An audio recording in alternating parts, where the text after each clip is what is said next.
Hello, everybody. Today, I want to talk about the developer Campfire chat that happened at BlizzCon over the weekend on Saturday. There was not a ton of juicy information, but they just elaborated on a couple things coming up throughout the end of the year.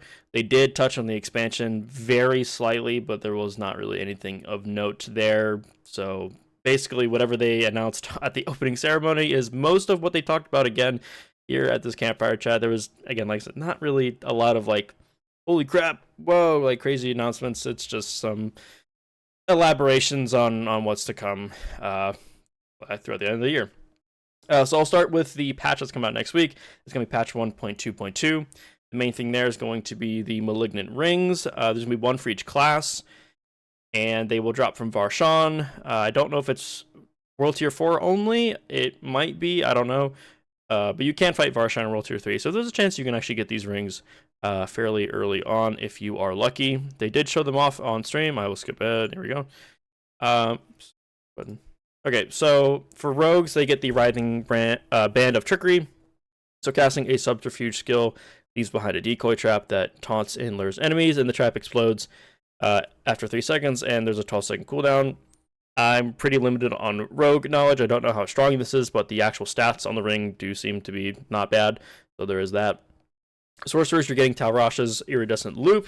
So for each type of elemental damage you deal, you gain a multiplier on all of your damage for 4 seconds, and dealing elemental damage refreshes all the bonuses.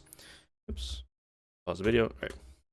So basically, you want to deal all the different types of elemental damage, and as long as you continuously deal elemental damage, you'll keep refreshing all the bonuses. So even if you only sometimes deal fire damage or sometimes deal cold damage, as long as you're continuously attacking, essentially, you will always refresh the bonuses. So it seems to be fairly strong, and it is up to 15% for each elemental type. It's not just 15% flat multiplier. It's 15% more damage for when you fire, and then cold, and then lightning, and then whatever else.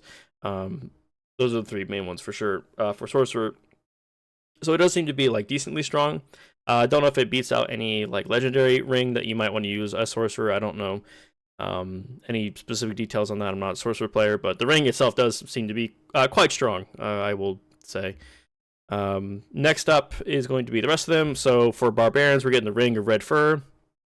So after spending 100 Fury within 3 seconds, your next cast of Hammer of the Ancients, Upheaval, or Deathblow is a guaranteed crit and deals up to 30% bonus critical strike damage. This seems insanely strong. I'm definitely going to throw this on as soon as I get it. I'm going to try and get this next week. Farms from Varshan and try and get one of these rings. Strength, attack speed, fury, and resource generation, not the ideal stats that I would like on this ring, but the power itself seems pretty effing strong. I imagine a world where you have this ring and you use the encroaching wrath aspect on a 2-handed weapon that makes your next weapon mastery skill deal up to 200% increased damage. You do that with this ring with the guaranteed death blow crit, and it overpowers, and the enemy's probably vulnerable too or something. I imagine there's some one-shot potential on bosses for sure. I mean, they already can do that with certain setups, I believe. But I think this ring will actually enable that if you set all of it up properly. But that is a ton of damage you can get out of this ring. So it does actually seem to be crazy strong. For druids, you're getting Arida's Inexorable Will. Hopefully I pronounced that right. So when you cast an ultimate skill, and again for 5 seconds after, you pull in enemies and you deal damage to them, and this damage is increased by 1% per 1 point of willpower. And it's pretty easy to get close to, if not more than 1,000 willpower on a max geared character, which is a ton of damage. That's a lot of damage to multiply that number by. So it seems to be pretty good, and also being able to pull in enemies is normally a very good ability to have when you want to just pull in a ton of enemies, and you can just hit them all with pulverize or something, and they all just die. So seems, I mean, all the rings honestly seem to be even better than I was expecting. And of course, necromancers have probably one of the most exciting ones. They're essentially getting a malignant power back from season 1. I mean, all of these are pretty close to their uh, other versions of the malignant powers that we had last season. So necromancers, you get the ring of sacrilegious soul. So you automatically activate the following equipped skills on corpses around you: raise skeleton, corpse explosion, and corpse tendrils on varying cooldowns for each of those. So basically, if you have those skills on your skill bar, then these skills will automatically activate when there's a nearby corpse. You also get plus up to +3 on all corpse skills. It's probably going to actually be plus, 5 or +6 when you actually upgrade the ring. These are unupgraded, I believe, for the stats. So getting Lucky Chance, life, max essence, and corpse skills, plus the actual effect itself. Yeah, this is probably a shoe-in for almost every necromancer build, or most builds. It does seem to be both pretty strong and also very convenient. So necromancers, have fun with that. Next up is just a minor thing. The enchanter or the cultist will have the preview window, so you can actually see what stats can roll on gear when you are re-rolling affixes. So A+ to that. Just glad to see that's a thing. So there's 2 new events coming later this year for season 2. They did announce these at the opening ceremony, but they went into more detail in this Campfire chat. So basically, the Abattoir Azir is like a 6-week event that essentially is meant to be a extremely difficult series of dungeons with the boss at the end, where I assume you fight like Lord Zir or something. I don't know if they specify what boss you fight, but I imagine it's probably Lord Zir. They have this like huge ass like flowchart that I took a screenshot of. Honestly, the important thing is that you just complete the season journey, so that's like the champion tier season journey objectives. You have to at least finish enough to claim the rewards from that, and then you can start crafting these sigils, Bloodforged sigils, and then you run these, and you complete one tier to unlock the next tier. So you start with tier 1, then you go to tier 2, tier 3, etc., etc., and it will just continuously get harder and harder. There will be like uber totems that can give out a bunch of glyph XP. And there's also going to be a new glyph that you can earn. There's a screenshot of it somewhere. Can I find it? Here it is. Please load. Here we go. It's called Tears of Blood. It's a unique glyph, and it seems to be insanely strong. So it has a bigger radius, and well, it can also get a bigger radius. But the main bonus is for every 5 core stats within range, you gain increased damage, and you also grant a bonus to all rare nodes within range. And this levels up to 200, I think is what they said, which is very high, and means it continues to scale, essentially.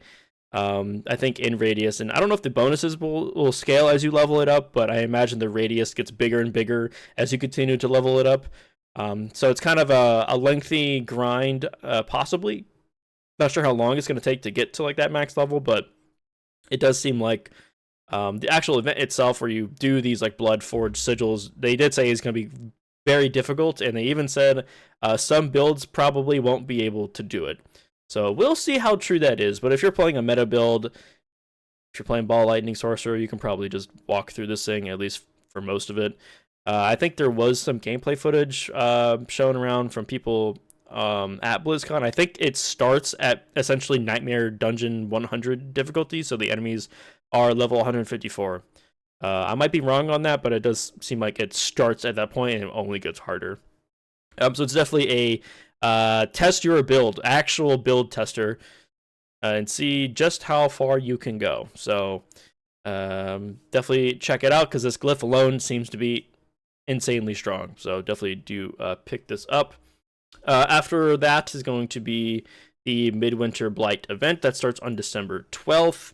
It essentially just covers all the Fractured Peaks for the event, and there's just some themed enemies that are kind of wintry themed, and they kind of, worship these weird totem things. And there's like events you can just do out in the Fractured Peaks, and if you do some events, you can then fight like some bigger main event.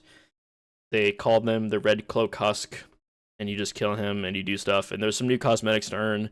They didn't mention any paid cosmetics. There might be some like shop cosmetics for that, but they didn't mention like any kind of event pass or anything like that. So hopefully that isn't a thing, and they just make it, pretty much a purely, play to earn cosmetic stuff. So, hoping that is the case. That starts on December 12th. Basically, the rest of the dev chat was just Q&A and a little bit on Season 3. Again, Season 3 will introduce leaderboards. They didn't talk anything about the seasonal theme or anything like that, but they do mention that there's a new activity called the Gauntlet, which is just a weekly reset dungeon, and the dungeon is same for every class, for everybody for that week, and there are leaderboards for playing solo on your class and also playing in groups of 2, 3, and 4 players. And you essentially just try and complete it as fast as you can. If you're like top 10 for the week, you get memorialized in like the Hall of the Ancients or something like that, and it just gets recorded permanently, so you can always go back and look at who was the fastest time for that week.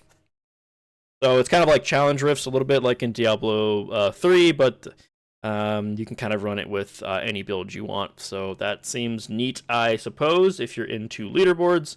There are rewards from it, but I don't think they specified much about it. It's probably just like a loot cache or something like that. Finally, they have some Q&A questions. I'm not going to read all of them verbatim. I'm just going to talk about some highlights.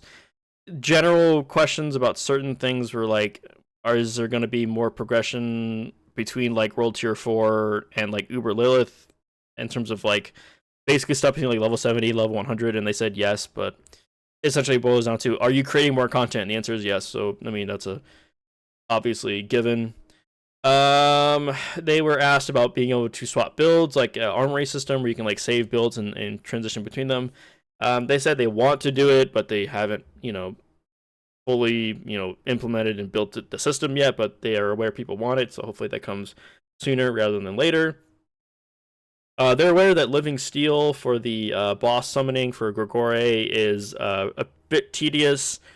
They didn't really say anything about changing that, but they basically are acknowledging that there's feedback for it, so hopefully they either increase the drop rate or, I mean, the common feedback right now is to make Helltides permanent, so that would be a nice change if they do one or the other. They want to improve social tools.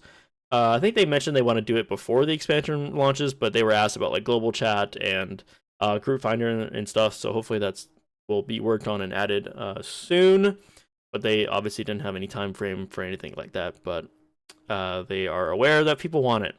There was a big old loaded question about what are you going to do about itemization, because sometimes gearing up can be a little tedious and sometimes boring. They admitted that they have a lot of work to do on it and that they are cooking something, but they did not specify what that is. Very vague answer. Most of the answers are like, we heard the feedback, we're working on it, so I guess check back like next season and season 4 and onward for some of these things. I guess I don't really know what else to say besides they acknowledge that yes, we're looking into it, so we'll see how that goes, I guess. And the last thing that they answered was they did actually specify that aspects that you extract will be making their way into the Codex of Power. They didn't really specify exactly how that's going to work, but they're trying to, remove that inventory management of having to keep aspects in your character and keep aspects in your stash, and trying to probably push some of like the extraction of aspects into the Codex of Power. They did not say when, but they did say it's not season 3, but probably like either mid season 3 or potentially season 4, so do look forward to that. You won't have to worry about aspects forever cluttering your inventory. And with that pretty much covers it. I talked a bit more than I was expecting to, but yeah, that was about it. It was pretty tame update, to be honest with you. Most of the exciting stuff happened in the opening ceremony. I mean, I appreciate some of the Q&A and some details about the new event stuff coming later, next month, but nothing really too newsworthy, to be honest with you, but I figured I would still put this out there.